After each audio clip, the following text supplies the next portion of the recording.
Well, everyone, it's time for us to go and take a look at the Samsung Galaxy A03 and see how this particular phone holds up in 2024. Now, the first thing I will definitely tell you is that this is a budget phone. This is supposed to be a budget phone. It's not supposed to be the most expensive phone of all time. So with that being said, this is going to be one of those devices that, is not going to be the best, selling phone of all time. It's going to be a pretty basic device. And I would probably recommend you that if you're looking for a good budget phone in 2024, you might not want to go for this particular phone. There might be other devices that might make a little bit more sense. So I just want to start off by saying that, again, this phone was not a terrible phone when it first came out, but it does probably make more sense to go ahead and buy a phone nowadays that might be better than this particular device. So take that as you will, but I will say there's definitely other phones you can buy in the market, and all those other phones that I would recommend buying this year, links will be down in the description. You can get them from there, and you can help support the channel at the exact same time. So starting off with the outside of the Samsung Galaxy A03,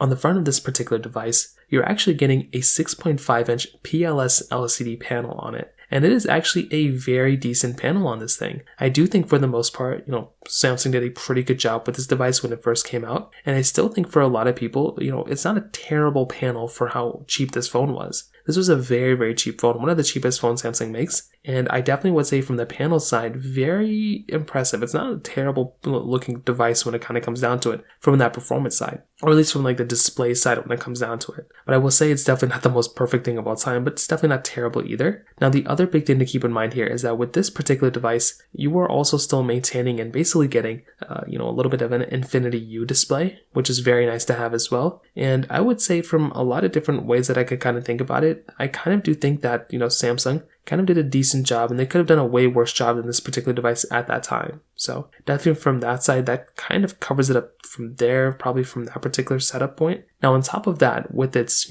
ports at the bottom, it does have a, USB Type-C port, which is still very good to have. And it is actually still giving you that microSD card slot as well, which I think is a very, very cool thing to have. I love having a microSD card slot, and this in and of itself is another very nice thing going on here as well. And I do feel like if I'm going through and getting a device, having a USB-C and a microSD card slot is very crazy, especially on like a super cheap budget phone like this thing. On the back side, you're getting this complete plastic, back, and this phone is pretty much completely built out of plastic. So this thing is not built out of like super premium material. It's a very, very cheap feeling device. So just kind of keep that in mind. As always, I would hate for you to go and buy a phone and expect it to be like the best performing device of all time. This thing definitely feels cheap. It's going to be a very, very cheap device when it comes down to it. And with it basically being completely built out of plastic, I think that's kind of what you'd expect when you're getting a device like this for the most part. So I'd probably say in a lot of different ways, the particular device like this is a very, very decent device. And I definitely would say on the outside, for how cheap this phone was, like I mentioned, it's really not as bad of an experience as you'd probably expect. So with something like the Samsung Galaxy A03, again, not the best phone of all time, but it's definitely not a terrible phone either. Compared to the price tag of this phone right now, it is a very, very cheap priced device. It's very cheap. It doesn't really cost that much money right now. And I do think like if you're going to go through and get a device, this thing is probably like less than $100 in a lot of different places. But that's not necessarily the best thing either. Like that is a pretty, this phone is kind of outdated, even though it only came out like 2 years ago. So because of that, the price tag of this thing could lure a lot of people in. So because of that, you can kind of feel trapped to kind of go ahead and get this device. But I would recommend you that if you're in the market, please don't go ahead and buy this phone. There's way better phones out there in the market for sure. And this one just doesn't make a lot of sense to go and buy, in my personal opinion. So from that side, that kind of covers it up on the exterior. Now, in terms of the camera side of things, this device is basically giving you that dual camera setup. So it's giving you a 48 megapixel wide angle lens, and then a 2 megapixel depth camera, and then a 5 megapixel camera on the front. Now, this type of camera is a very, very basic camera, and I wouldn't want you to just look at the megapixel count and be like, oh, it's 48 megapixels. That's more than enough for a lot of people. And this camera is very outdated and it's very grainy. So you're going to be getting a very lackluster experience, and that's just kind of what's going to end up happening when you're getting a device like this. So as I mentioned before, I wouldn't want you to go and get a phone and have it already feeling like outdated or have it,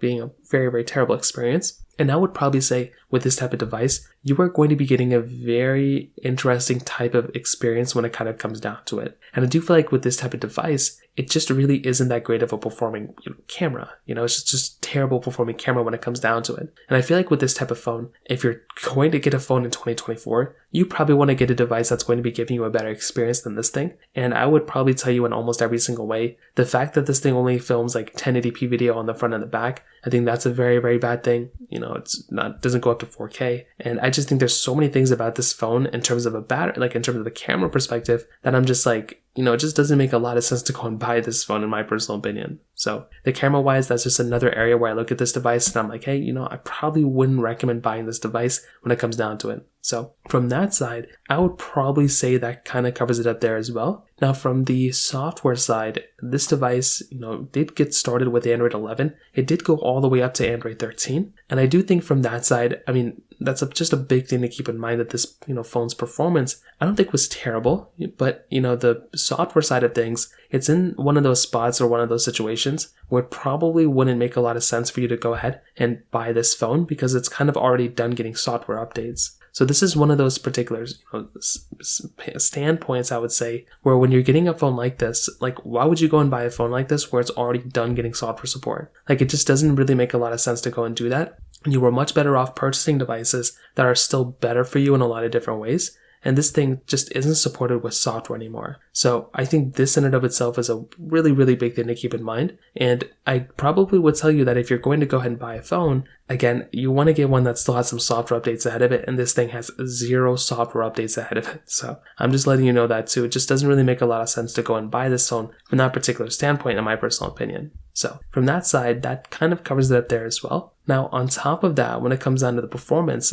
this device, the chipset inside, it's like a Unisoc T6 OS 6 chipset. I've never heard of that before. I've talked about it before one time, I think, which is an octa-core CPU, which is good enough. You're getting 2 gigabytes of RAM on the base model, 3 gigs of RAM on the mid-tier model, and then up to 4 gigabytes of RAM on the top-tier model. So you can basically double the amount of RAM you have on this device from the cheapest model all the way up to the most expensive one, which I think is fine for a lot of people. I'm sure it's okay, but I would still kind of make the statement that it might make a lot more sense from a performance side to even buy like a 4 or 5-year-old Samsung Galaxy flagship rather than buying this like 2-year-old, mid-tier phone. I feel like in a lot of different ways, like, it's not a terrible performing phone. Like, I'm messing with it right now in my hands. It's really not that bad. It's like, opens apps pretty decently fast. It's not super slow, but there are substantially better phones out there for like not that much more expensive that would make a lot more sense to go and buy than this particular phone when it comes down to it. So in my personal opinion, I would probably tell you the Samsung Galaxy A03 is not worth buying in probably any capacity. There are substantially better phones that you can buy that would make a lot more sense to go and purchase than this particular phone. So just keep that in mind. Like I said, there's a lot of good phones out in the market nowadays, and it would make a lot more sense to go and purchase one of those devices rather than buying one of these ones, in my personal opinion. So take it as you will, but that's kind of how I see this particular device holding up in 2024. If you have any other thoughts or questions, please let me know in the comment section below. Hit the like button, that would mean so much, but definitely hit that subscribe button. More importantly than everything else, I love every single one of you guys. Hopefully I'll catch you guys in the next video. Peace out till then.